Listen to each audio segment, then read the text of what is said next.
பிரியமானவர்களே, இயேசு கிறிஸ்துவின் நாமத்தில் உங்களுக்கு என் அன்பின் வாழ்த்துக்கள்.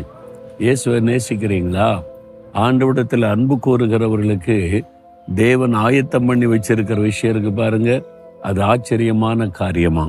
வசனம் சொல்லுது, வேத புஸ்தகத்துல 1 கொரிந்தியர் 2ஆம் அதிகாரம் 9ஆம் வசனம், தேவன் தம்மில் அன்பு கூறுகிறவர்களுக்கு ஆயத்தம் பண்ணினவைகளை கண் காணவும் இல்லை, காது கேட்கவும் இல்லை, அவைகள் மனுஷருடைய இருதயத்தில் தோன்றவும் இல்லை. ஆச்சரியமான காரியத்தை உங்களுக்காக ஆண்டவர் ஆயத்தம் பண்ணி வைத்திருக்கிறாராம்.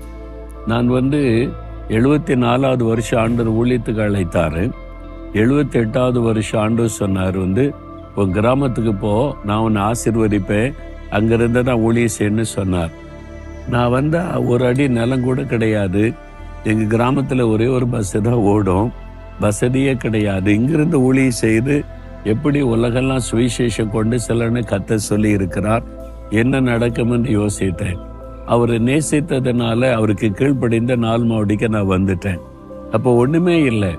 ஆனா இன்றைக்கு பாருங்க, எங்க கிராமத்துல எவ்வளவு பெரிய கட்டடங்கள், 50,000 பேர் உட்காருகிற தேவனுடைய கூடாரம், பெரிய பெரிய கட்டடங்கள்.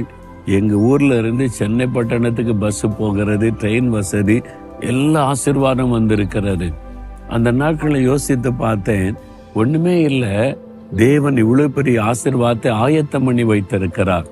இப்போ அதை நினைச்சு பார்த்து ஆச்சரியமா இருக்கிறது.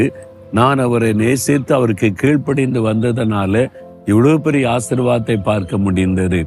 அதே மாதிரி தான் உங்களுக்கும் ஆண்டவர் உங்களுக்கென்று ஆயத்தப்படுத்தி வைத்திருக்கிற ஆசீர்வாதம் பெரியது.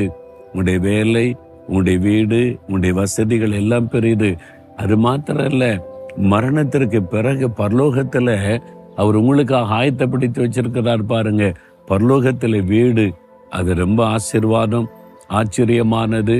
அது நம்மளால் உணர்ந்து கொள்ள முடியாத அளவுக்கு பிரம்மாண்டமா இருக்கும். அவரை நேசித்து அவரை பின்பற்றினா போதும், அவர் நமக்காக எல்லாவற்றையும் ஆயத்தப்படுத்தி வைத்து ஆசீர்வாதமாய் நடத்துவார். இன்னைக்கு இருக்கிறத பார்த்து சோர்ந்து போகாதங்க.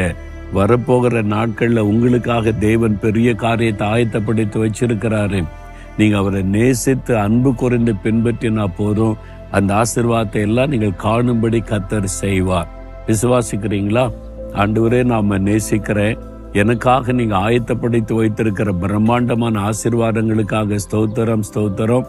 அதை என் கண் காணவும் இல்லை, நான் இதுவரை உணரவும் இல்லை, ஆனால் நான் விசுவாசிக்கிறேன், அதை பெற்றுக்கொள்ளுவேன். இயேசுவின் நாமத்தில் ஆமேன், ஆமேன்.